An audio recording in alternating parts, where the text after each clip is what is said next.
हृदय से कहोगे, दिल से कहोगे, भाव से कहोगे तो वो सुनता जरूर है। शिव महापुराण की कथा कर रही है, अपनी बुद्धि को, अपने चित्त को, अपने व्यवहार को भगवान शंकर में जोड़ने का प्रयास करो। बुद्धि भटकेगी जरूर, चित्त गलत जगह पर जाएगा जरूर, ये चित्त गलत मार्ग पर भी जाएगा, ये बुद्धि गलत मार्ग पर भी जाएगी, पर इसको खींच कर सही मार्ग पर लेकर आओ। ध्यान दीजिएगा, हमारे संपूर्ण जीवन में हम जीवन जीते हैं जैसे एक नारी, एक स्त्री, एक महिला, जैसे रजस्वला धर्म में होती है, नारी का रजा धर्म होता है। रजो धर्म में नारी पूजन की वस्तु को नहीं छीती है, 7 दिन तक नारी पूजन का काम नहीं करती है, 7 दिन तक नारी रजो धर्म के समय पर एकांत में जाकर बैठती है, अलग बैठती है, किसी सामान को नहीं छूती, मौन होकर अपने कार्य में लगी रहती है। उसी तरह जैसे नारी का रजो धर्म आता है, स्त्री का रजस्वला धर्म आता है, उसी तरह हमारी बुद्धि का भी रजो धर्म आता है।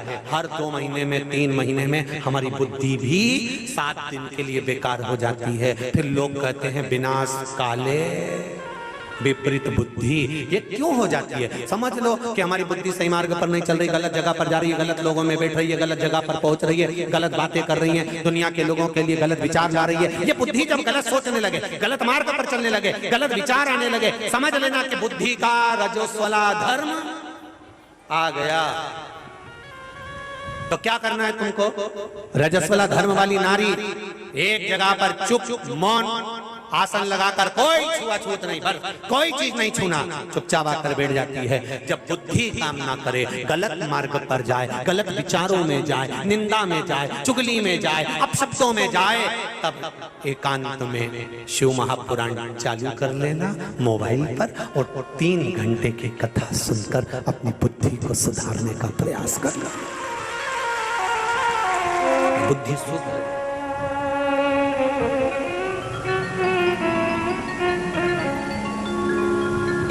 शंकर की भक्ति बिना कुछ नहीं मिल सकता। आप रोग अधिक है, आप शिव जी पर बेलपत्र, किसी ने पूछा गुरुजी बेलपत्र तो हम इतनी बार इसको 1 महीने तक, 2 महीने तक उठाकर, चढ़ाकर, धोकर फिर चढ़ा सकते हैं क्या? शमी का पत्र धोकर वापिस चढ़ाया जा सकता है? नहीं। दुर्वा क्या धोकर वापिस चढ़ाई जा सकती है? नहीं।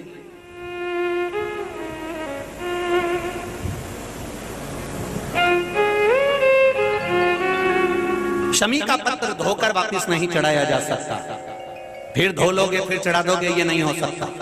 दुर्वा वापिस धोकर वापिस नहीं चढ़ाई जा सकती, चावल का दाना उठाकर धोकर वापिस नहीं चढ़ाया जा सकता, धतूरा धोकर वापिस नहीं चढ़ाया जा सकता। केवल एक बेलपत्र ऐसी है, केवल एक बेल का पत्ता ऐसा है जिसमें ब्रह्मा, विष्णु, महेश और 64 योगनियां और 33 कोटि देवता, आपको पहले भी कहा, यहां से यहां तक 64 योगनियां, यहां से यहां तक 33 कोटि देवता इस बेलपत्र के अंदर विराजमान है। इसलिए इसको आप बार बार धोकर चढ़ाओगे तो भी वो स्वीकार कर लेगा, और बाकी की चीजों को नहीं, बाकी की चीजों को। तुम सोचो कि शमी पत्ते को धो लें, शमी पत्र को धो लें और वापिस चढ़ा दें? नहीं। दुर्वा को धो लें वापिस चढ़ा दें? नहीं। चावल के दाने को वापिस धो लें चढ़ा दें? नहीं। धतूरे को वापिस धोकर चढ़ा दें? नहीं। केवल एक बेलपत्र ऐसा है जिसको धोया जाए, चढ़ाया जाए। शिव जी पर अगर धो भी नहीं पाओ तो केवल उठाया और भगवान का पंचाक्षर मंत्र बोला, नमः शिवाय बोला, तो ही चढ़ा दिया, तो ही स्वीकार कर जाता। नहीं धोया मत, तो भी स्वीकार, तो भी वो स्वीकार कर लेता और उसकी स्वीकृति हो जाती है। जब उसके आनंद सुख को, उसके आनंद भाव को वो स्वीकार कर लेता है, स्वीकार धारण कर लेता है, केवल उसका समर्पण मूल होना चाहिए, केवल। किसी ने पूछा गुरुजी ये सब कर्म के अनुसार होता है? हाँ, तो कर्म कटेगा कैसे? हमारा दुख मिटेगा कैसे? व्यर्थ के चक्कर में पड़ोगे, कहीं के बाबा जोगी के चक्कर में पड़ोगे और बेल भभूति के चक्कर में पड़ोगे तो तुम्हारा कर्म कभी कटने वाला नहीं है। कर्म केवल एक ही तरह से कटेगा, तेरे मंदिर में आना मेरा काम है और मेरी बिगड़ी मनाना तेरा, केवल एक कार्य।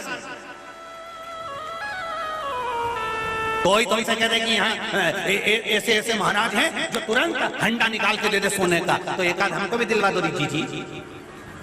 कुबेरेश्वर धाम दिल्ली बन जाएगा, काय को बेचारा आशीष गला फाड़ेगा, काय को चिल्लाएगा बार बार।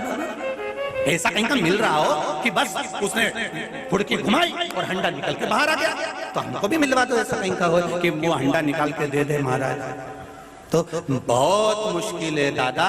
ये कर्म जो भाग्य पर लिखा हुआ है, जो दुख तुम्हारी किस्मत में लिखा हुआ है, कोई नहीं काट सकता। अगर काटेगा तुम्हारे कर्म के लेख को अगर कोई मिटा सकता है तो वो काल अधिपति महाकाल मेरा विश्वनाथ मिटा सकता है, बाकी का कोई।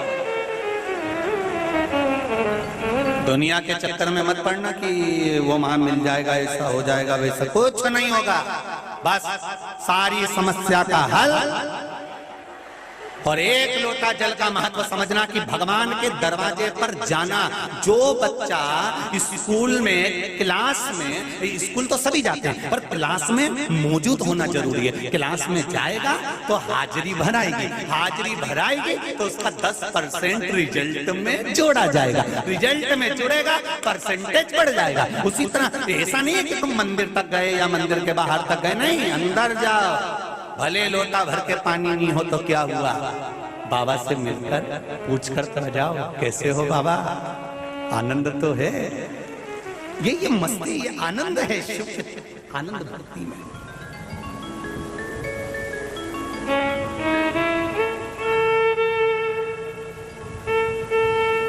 कितने आप लोगों ने दर्शन करे? विश्वनाथ कौन कौन गया है? हाथ उठाओ जरा, सब गए दर्शन करने के लिए?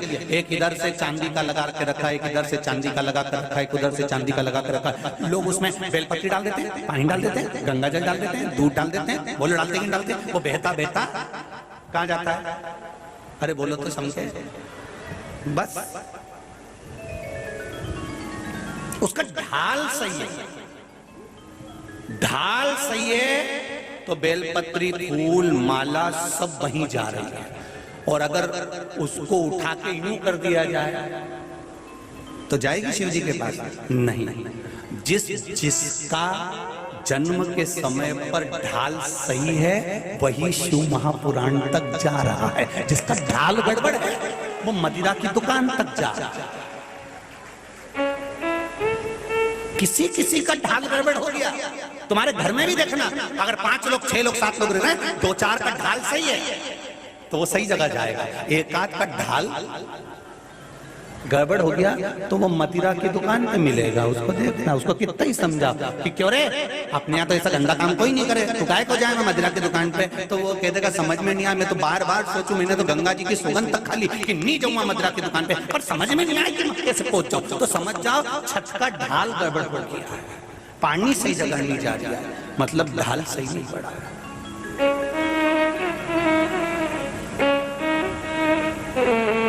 ढाल ठीक जगह। अब किसी ने बेलपत्री चढ़ाई, किसी ने पानी चढ़ाया, किसी ने फूल चढ़ाया, किसी ने सामग्री चढ़ाई, वो बहते बहते सब बाबा के पास चले गया। उसी तरह अपना ढाल ठीक रखना तो शंकर के करीब में, शिव जी के पास में पहुंच जाओगे। और वो ढाल है शिव महापुराण का ढाल, जो शिव महापुराण की कथा में आकर एक बार बैठ गया, ढाल सही जगह पर पहुंच गया तो शंकर तक वो पहुंच गया। ये निश्चित पहुंच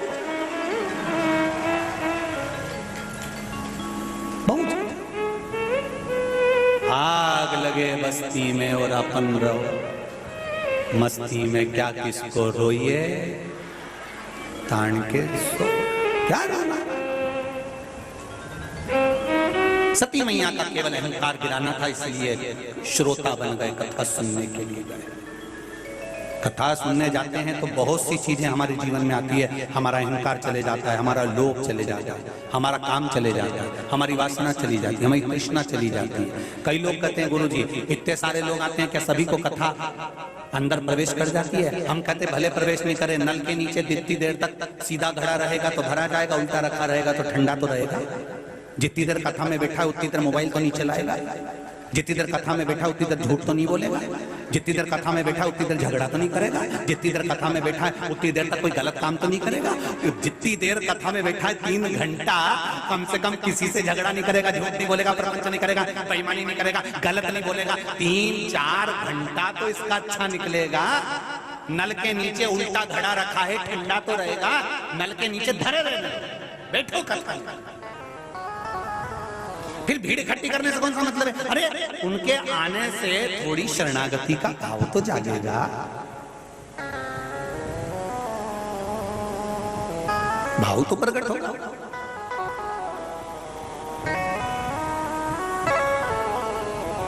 कर्मों का खेल है, भोगना है, निश्चित है मिलेगा, पर कर्म का लेख मिटाने वाला केवल एक महादेव है। राजा श्वेत का चरित्र कहता है, राजा श्वेत के प्राण छूटने का समय आ गया, यमदूत बंदी बनाने के लिए आ गए, मंदिर के अंदर प्रवेश कर गए। राजा श्वेत शंकर भगवान का पूजन कर रहा था। इतने देर में तो शंकर भगवान ने तुरंत अपने पुत्र को भेज दिया, जाओ कार्तिकेय देखो यमराज क्यों आया है, यम के दूत क्यों आए। उन्होंने राजा श्वेत को ले जाने नहीं दिया, यमदूतों को भगा दिया। यमदूतों ने जाकर यमराज से कह दिया कि वहां पर कार्तिक बैठा है, हमें लाने नहीं दे रहा। यमराज पहुंच गए, यमराज को क्रोध आ गया कि मैं चलता हूं। इतनी देर में यमराज जाने लगे तो मना कर दिया, आप क्यों जाते हो, मैं जाता हूं। आगे देखा चित्रगुप्त गए, उनको भगा दिया। यमराज गए, क्रोध आ गया शंकर भगवान को, त्रिशूल उठाकर यमराज को निपटा दिया। यमराज मर गए। यमराज की पुत्री मृत्यु देवी को क्रोध आ गया। मृत्यु देवी ने देखा कि पिता चले गए, मृत्यु देवी टूटमान हो गई। जैसे ही मृत्यु देवी टूटमान हुई तो शंकर भगवान ने मृत्यु को भी मार दिया। उसका नाम मृत्युंजय है, जो मृत्यु को भी मार देता है, यमराज को भी मार देता है। सूर्य नारायण भगवान आ गए, रोने लगे, मेरा बेटा, मेरा पुत्र यमराज मर गया, मेरी बेटी, मेरी पोती, मेरी नातन चली गई। ये क्यों? मेरे बेटे ने क्या गलत किया था? देवताओं का ही तो काम किया था, जिसका अंतिम समय आएगा तो यमराज को उठाकर ले जाएगा। इसमें गलत क्या था? क्या गलत किया? शंकर भगवान से पूछा भगवान विष्णु ने, आपने क्यों इसको मार दिया? शंकर भगवान ने कहा, मेरे मंदिर में लेने कैसे आ गया, पहले तो पूछो। किसी के घर में से फ्रीज उठा के ले जाना है, पहले घर वालों से पूछो कि हम फ्रीज ले जाए। बोलो रीजी जी, तुम्हारे घर में कोई अंदर घुस जाए और तुम्हारी अलमारी उठा के ले जाए तो तुम क्या करोगे? बोलो बोलो जरा, बिना पूछे। अगर कोई आया और तुम्हारी अलमारी उठा के ले गया, तुम उसको छोड़ोगी? खूब लड़ी मर्दानी वो तो तुम छोड़ोगी उसको? पहले ही जाओगी और मिर्ची का डब्बा ढूंढोगी, रुक जाती है। और लाल मिर्ची लाई, तूने ये मत समझना कि लाल मिर्ची में केवल सब्जी में छोड़ो, ये ले और फिर चढ़